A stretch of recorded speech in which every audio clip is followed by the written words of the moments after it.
Bonjour à tous, voilà, je me présente, alors Christian Renoulin, je suis de la société Neosoft, j'ai un profil développeur Java, Jenkins, puis voilà, je suis déjà passé par quelques clients nantais. La présentation qu'on va faire, c'est 15-20 minutes. Le sujet, c'est l'open data, et l'idée, c'est le point de vue pas forcément de quelqu'un qui met en place l'open data, mais quelqu'un qui l'utilise, voire qui contribue, puisque moi je suis dans l'open data depuis 4 ans, on utilise ça complètement. Voilà. Je vais poser une première question. L'open data, qui utilise l'open data? Ok, on a quelques-uns. Est-ce qu'il y en a qui contribuent à l'open data? Un petit peu, ok. OpenStreetMap, peut-être. Ok, c'est un truc de développeur. Parce que l'idée de l'open data, que vous allez voir derrière, c'est que c'est pas quelque chose qui vient d'en haut, c'est quelque chose où on essaie de collaborer. Donc, on va voir tout ça. Alors, l'open data, déjà, c'est né dans les années 2000, plutôt États-Unis, Royaume-Uni, et c'est arrivé en France vers 2010. Et vous avez peut-être suivi que sur Nantes, il y a eu l'Open Data Nantes qui est arrivé, notamment. On était une des villes pionnières. Et on est dans la logique des logiciels libres. Alors, le libre, maintenant, c'est adopté par tout le monde, Firefox, au niveau des outils de développement aussi. On a les formats libres, mais l'idée, c'est que dans la même logique, on va avoir les données libres. Et c'est quelque chose qui est complémentaire.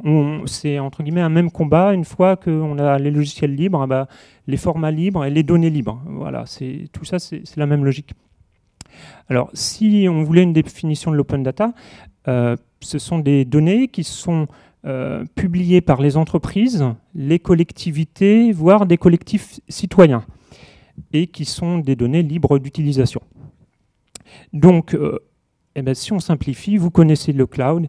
Eh bien, le cloud, c'est tout joli, mais on a un petit gâteau, on a un petit château dessus, puisque là, on arrête le monde fermé, on revient vers ce que doit être le web, c'est-à-dire un monde ouvert et un monde où on va tous dans le même sens. Et je vais même aller au-delà, on est carrément rendu dans le monde des bisounours chez nous, puisque l'idée, c'est qu'on partage vraiment l'information et puis on n'a pas de restrictions sur l'utilisation, on essaie tous de collaborer. Donc la présentation aura lieu en 3 parties. On va faire une présentation de l'open data, essayer de comprendre un petit peu qu'est-ce que c'est, les licences, les formats, et puis est-ce qu'on essaie d'organiser ça au niveau français, ou est-ce que chaque ville fait des initiatives locales, chaque entreprise des initiatives locales, ou est-ce que ça se met en œuvre un petit peu à un niveau au-dessus. On verra des exemples de jeux de données, des principaux acteurs, et puis on fera un tour par 2 exemples d'applications. Alors OpenStreetMap qui est très active sur Nantes, et puis un logiciel dont je m'occupe, Mieux Trier à Nantes, qui utilise et contribue sur l'open data. Alors, donc l'idée là déjà, c'est de comprendre l'open data. Qu'est-ce qu'il y a derrière ? Eh bien, déjà, on a des données qui sont soit des données statiques, soit des données dynamiques. Donc, les données statiques, vous allez avoir des portails qui vont présenter des fichiers que vous pouvez télécharger. Donc, vous avez des jeux de données qui sont régulièrement mis à jour. Donc, on va avoir toutes les semaines, tous les mois, et des fichiers sans avoir besoin d'un accord quelconque, vous pouvez télécharger ces jeux de données. Donc on est sur des formats standards, CSV XLS, JSON XML, des documents en format PDF. Donc là c'est beaucoup plus rare, puisque l'open data c'est plutôt des données, pas forcément des documents à proprement parler. Vous aurez plus rarement des images JPEG, et puis même des formats comme au niveau des zones. Voilà. Là, moi je n'utilise pas, donc je suis moins au courant de ça. Et vous avez aussi des API qui sont tout le temps disponibles, donc un peu comme on pourrait avoir les API de Google, et vous allez avoir, vous pouvez récupérer un flux JSON ou un flux XML directement. Voilà, donc sur les formats. Et alors, au niveau des licences, il y a le grand principe. Le grand principe, c'est que ce sont des données qui sont... alors, je vais reprendre la définition qui a été établie tout au départ, le principe général. Données qui peuvent être librement utilisées, réutilisées, redistribuées par quiconque, avec sujette au plus à une exigence d'attribution et de partage à l'identique.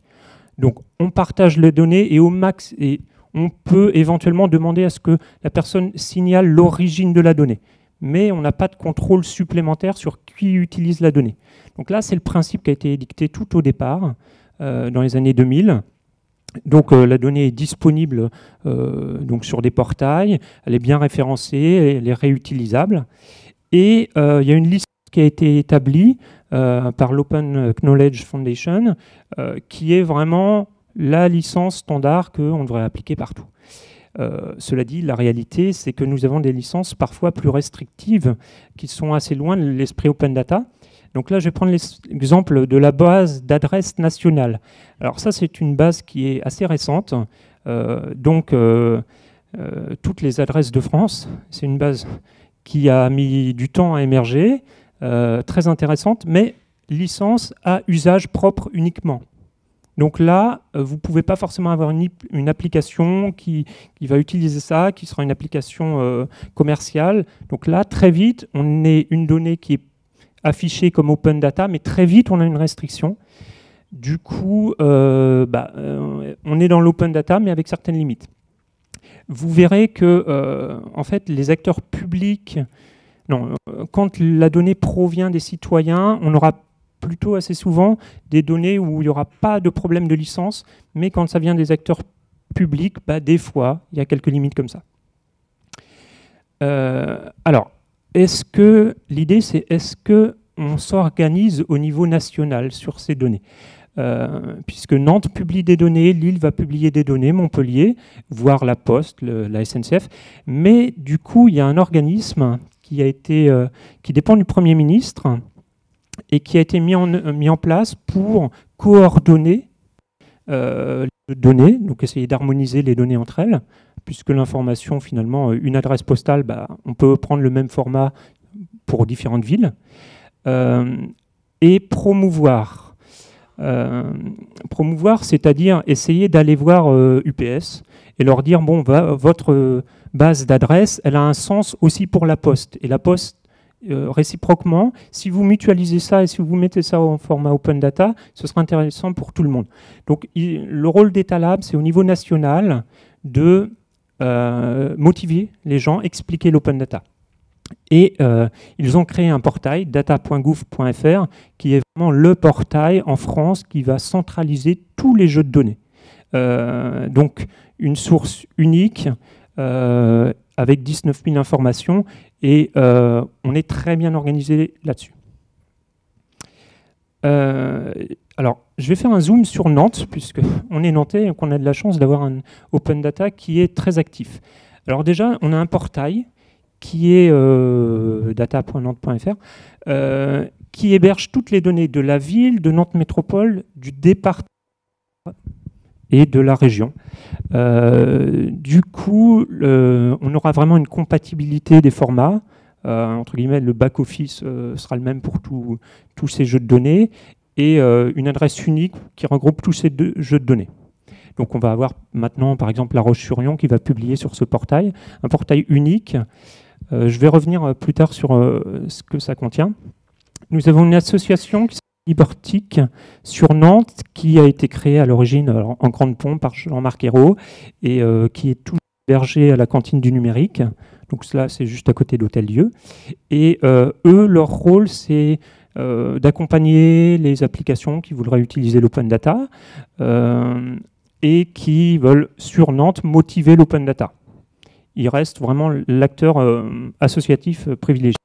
Et puis, sinon, je cite quand même OpenStreetMap, puisque sur Nantes, c'est les principaux qui vont fournir des données open data en dehors de des collectivités.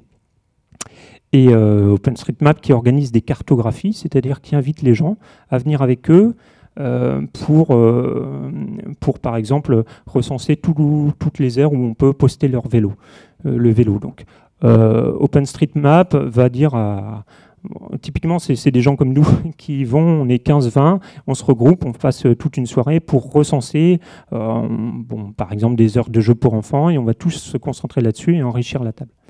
Je montrerai après les jeux de données. Alors justement, sur les jeux de données, quelques exemples. Alors déjà, ce qu'on peut voir, c'est que si on analyse les principaux fournisseurs de jeux de données, on n'a quasiment que des collectivités ou des acteurs publics.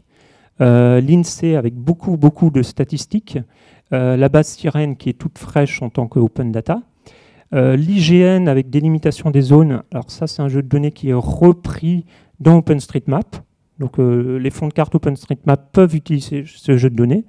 L'ADEME, beaucoup de statistiques sur l'environnement, la CAF, OpenStreetMap dont on va reparler, RATP, La Poste, SNCF.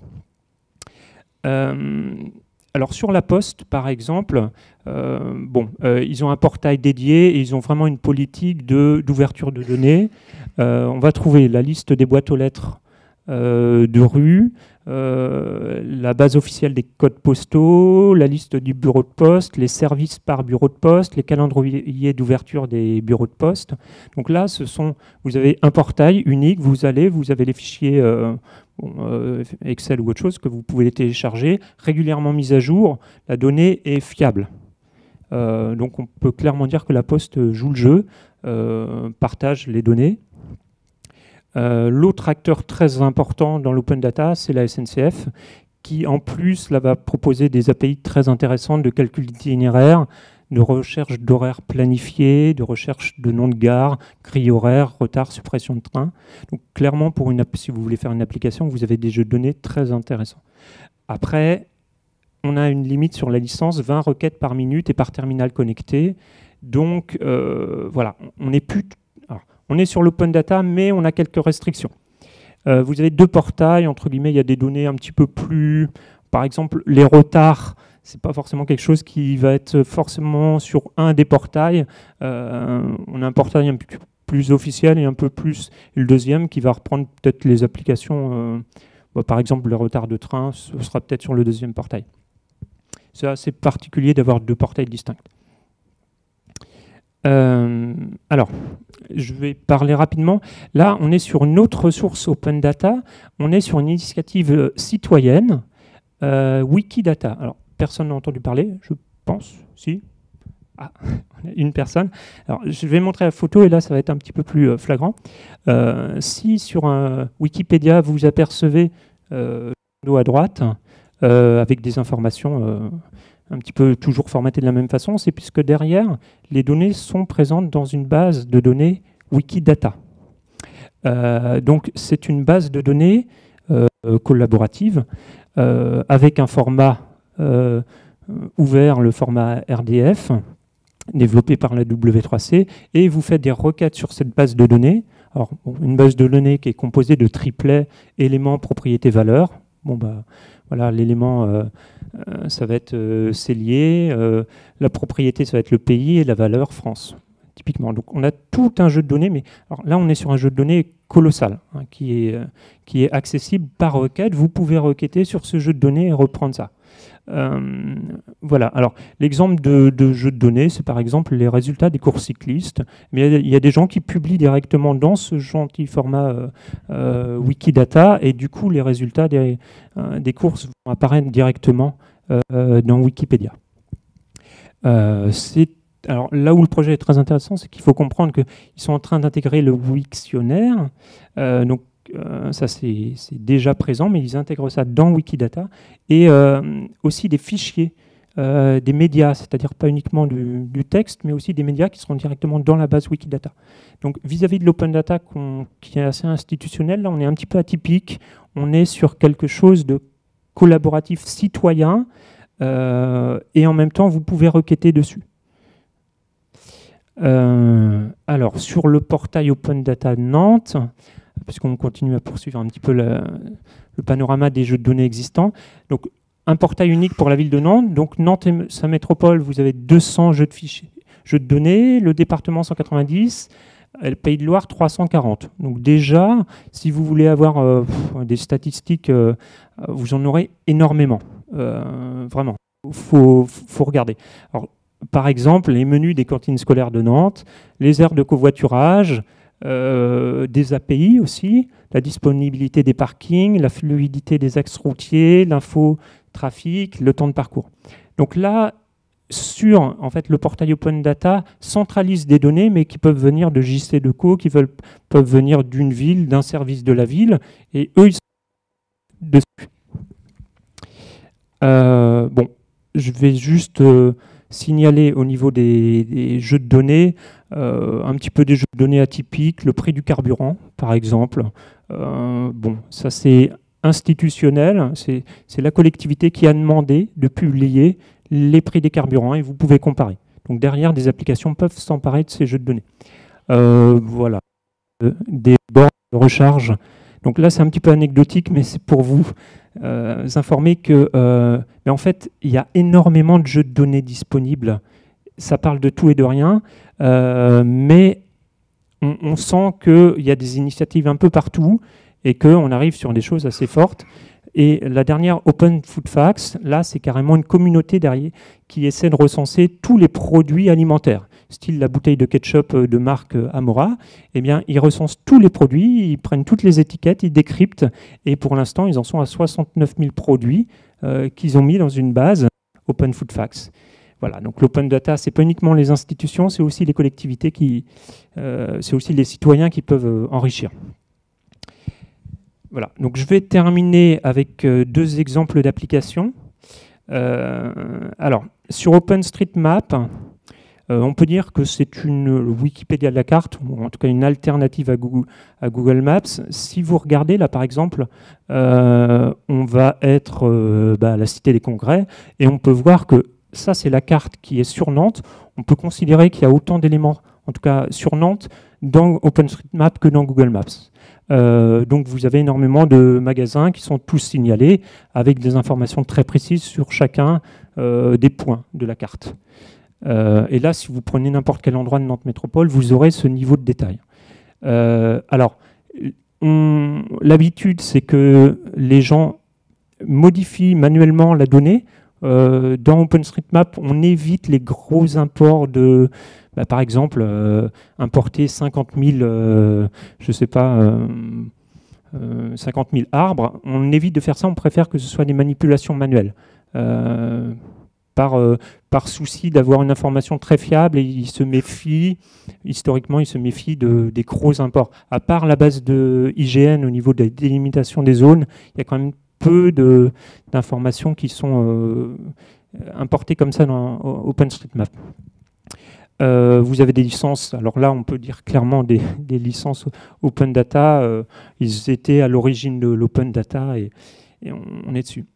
Donc OpenStreetMap, ce que je veux vous montrer, c'est que là par exemple je vais prendre un point, c'est un magasin, la boutique au bocal, et sur la boutique vous avez ces informations-là, l'adresse, une description, un email, un nom, le type, la source, un site web. Donc en fait, pour tous les points de la carte, vous avez des attributs. Alors du coup, je vais vous montrer rapidement. Vous avez un dictionnaire des balises, c'est-à-dire qu'il doit y avoir peut-être 3000 balises qui permettent de dire qu'est-ce que c'est qu'un aire de jeu, qu'est-ce que c'est qu'un magasin, qu'est-ce que c'est qu'une aire d'autoroute. Et donc quand vous alimentez un point sur la carte, vous devez respecter au maximum ces balises qui permettent derrière de faire des filtres. On va voir ça après. Justement, je vais vous montrer ces données pour les modifier finalement sur cette carte directement dans Firefox, dans un navigateur. Une fois que vous avez un compte, que vous êtes authentifié, mais ça prend 20 minutes, 5 minutes, vous pouvez, par exemple, là, on va rajouter les heures d'ouverture directement. Donc on a des balises, toute une syntaxe qui permet de définir les heures d'ouverture. Directement, et là je modifie, je fais enregistrer, et 3 minutes plus tard tout le monde pourra voir le compte de carte. Je vais même aller plus loin, vous pouvez basculer. Alors, vous êtes dans votre Ubuntu favori et hop, vous dites maintenant j'ai envie de basculer, d'utiliser plutôt le client lourd. Donc là, vous avez un client Java et vous avez un éditeur vraiment tout à fait correct qui reprend les attributs qu'on vient de voir, qui les présente d'une autre façon, mais la source de données reste la même. Vous allez toujours alimenter la source de données OpenStreetMap. Bien après, ces données, si c'est uniquement alimenter une nouvelle carte, ça a un sens. Mais là, on va voir que on fait une requête. Là, je vous ai donné le petit exemple de code source. Là, c'est du GeoJSON. Donc, on a du JSON qui va nous permettre de faire une requête sur la base de données qu'on a faite. Donc, le format est assez simple une fois qu'on le maîtrise. Et derrière, une fois qu'on a établi cette requête, on va demander par exemple une API qui s'appelle Overpass, et il va nous restituer un flux XML ou JSON, mais là on va être sur de l'XML, qui vont être tous les points qui correspondent à ce filtre. Donc directement, vous pouvez interroger cette base d'adresse, vous allez récupérer ça, et je vais prendre une troisième UMAP, c'est un troisième site internet. Directement, vous allez dire à UMAP, bah, tiens, ta source de données, c'est celle-là. Donc c'est celle de Overpass avec qui j'ai donné mon GeoJSON, et vous allez établir vous-même votre propre carte qui utilisera des points qui ont été mis dans OpenStreetMap. Voilà. Bon, alors après, je vais vous parler d'un projet plus personnel sur lequel je bosse depuis plusieurs années avec d'autres personnes. Mais en fait, l'intérêt, c'est de montrer un exemple d'utilisation de l'open source. Alors, on fait une application qui permet de trier les déchets et qui tourne sur Android, iPhone et Windows Phone bientôt. Et c'est aussi un site internet, Mieux Trier à Nantes. Donc, je vais d'abord commencer par vous présenter l'application en 30 secondes. Vous tapez un déchet, vous avez 300 déchets, vous tapez le nom d'un déchet, vous dites mon enveloppe, qu'est-ce que j'en fais? Est-ce que je dois envoyer le morceau de papier ou pas? Donc chaque déchet, vous aurez qu'est-ce qu'on en fait? Pour Nantes Métropole, vous aurez tous les conteneurs de la ville, plus les structures de réemploi, les lieux de distribution des tri-sacs, voilà, les déchetteries, des fiches explicatives, qu'est-ce que c'est que composterie sur Nantes, Emmaüs, donc là c'est la structure Emmaüs, quels sont ses horaires, qu'est-ce qu'ils récupèrent, est-ce qu'ils sont aujourd'hui, demain. Le jour de collecte à domicile, c'est-à-dire j'habite rue Royale, je tape et on me donnera le jour de collecte de mes sacs jaunes ou sacs bleus. Et enfin les jours de distribution des tri-sacs. Donc là on est sur une application gratuite, bon, c'est de l'open source. Et finalement, les données qui sont dans notre application proviennent quasiment toutes de l'open data. Voilà. Ce que je voulais vous montrer, c'est qu'on peut utiliser ces applications, ces données, et que si les données ne sont pas déjà présentes, nous, on a été les chercher. C'est-à-dire que vraiment, on leur a demandé le jour des collectes à domicile. Bon, il a fallu 6 mois, 1 an, mais ils m'ont dit, ça nous a coûté 0,1 ETP pour travailler dessus, mais au final, ils l'ont eu, ils nous l'ont publié. Et d'autres services de la ville ont pu réutiliser parce que ça les intéressait aussi. Les colonnes d'intérêt aériennes, les horaires des déchetteries, voilà, on a demandé, au bout d'un moment, ils les ont partagés sur ce portail, et les lieux horaires des distributions des tri-sacs. Voilà, ce que je veux dire, c'est qu'il ne faut pas hésiter à leur demander. Il y a des gens qui sont actifs dans les collectivités pour publier des données, et qu'elles sont vraiment maintenues parce qu'on sent qu'il y a une dynamique sur l'open data. Voilà, maintenant, j'ai de plus en plus de contacts avec Nantes Métropole là-dessus. Voilà, bon, pour information, nous, on se contente de prendre les formats Open Data et de les recopier dans un tableur, et on fait avec des macros, on fait un export JSON. Donc, on est vraiment sur du statique, pas du tout d'API, mais d'un autre côté, donc on fait une nouvelle version de l'application tous les mois avec les données actualisées. On n'est pas branché sur une API. Mais voilà, alors, ce que je voulais vous montrer, c'est qu'on a des données que nous avons recueillies nous-mêmes. En l'occurrence, ce sont les structures de réemploi. Donc, par exemple, si vous voulez vous débarrasser d'un vieil ordinateur, vous allez avoir TriActive West, ou d'une machine à laver, vous allez avoir Envie 44. Donc, nous, petite association, on s'est déplacé, on allait rencontrer tous ces acteurs-là. On avait un joli fichier Excel, un Open Document de 40 structures avec toutes les coordonnées très très à jour. Et on a proposé, et ça a été accepté, nous fournissons ce jeu de données sur le data.nantes.fr. Donc voilà, désormais ce jeu de données, nous le publions avec l'intérêt, c'est que d'autres applications, sites web puissent s'en emparer.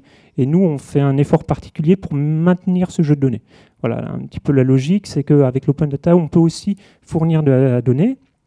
Voilà, par exemple, normalement, Nantes dans ma poche va bientôt s'emparer de ces données et le présenter. Ce sera directement dans l'application. Ils reprendront les données que nous-mêmes avons fournies à l'open data. Voilà, je dirais entre guillemets, la boucle est bouclée. Donc, si on essaie de conclure, je sais que j'ai été assez vite. Les collectivités et les entreprises publiques sont nombreuses données intéressantes. On a de plus en plus de collectivités. Par exemple, il y a Lille qui est en train vraiment de faire une grosse action là-dessus. Les citoyens sont très actifs. Ça se voit avec Wikidata, ça se vient avec OpenStreetMap. On a vraiment des choses qui se passent.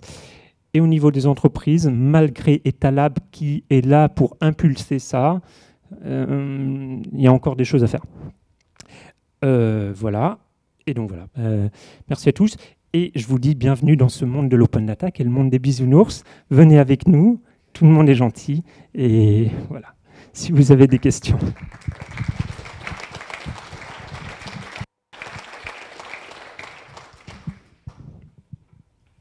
Ouais.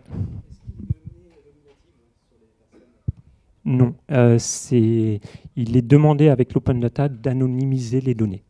Donc, très clairement, il y a des traitements qui sont effectués. Moi, je vais dire, par exemple, maintenant, j'ai accès au back-office de la ville de Nantes pour enrichir le jeu de données. Très clairement, il y a des traitements qui vérifient que, en tout cas, il n'y a aucune donnée nominative. Ils font très attention là-dessus.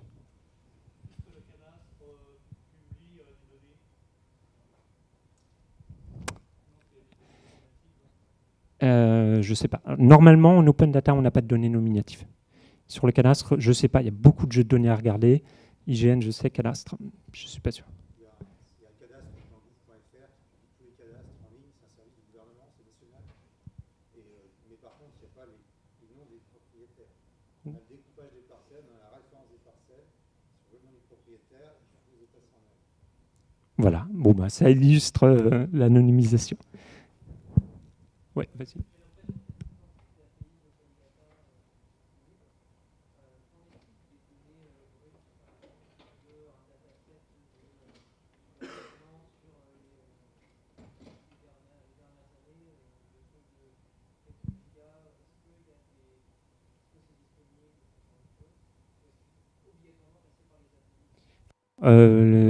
Quasiment toutes les données ne sont pas des API. On a vraiment, sur le portail de Nantes, quasiment toutes les données vont être des fichiers, on va dire CSV, XLS.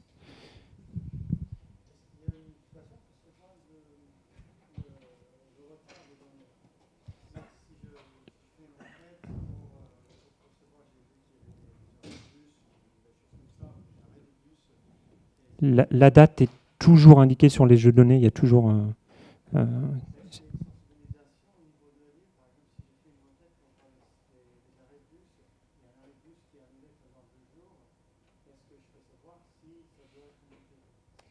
Ça ne va pas être via Open Data, mais l'application Nantes dans ma poche a cet objectif de remonter les informations. Donc là, on n'est pas sur le mécanisme de l'Open Data, mais on est dans la logique de la ville de Nantes.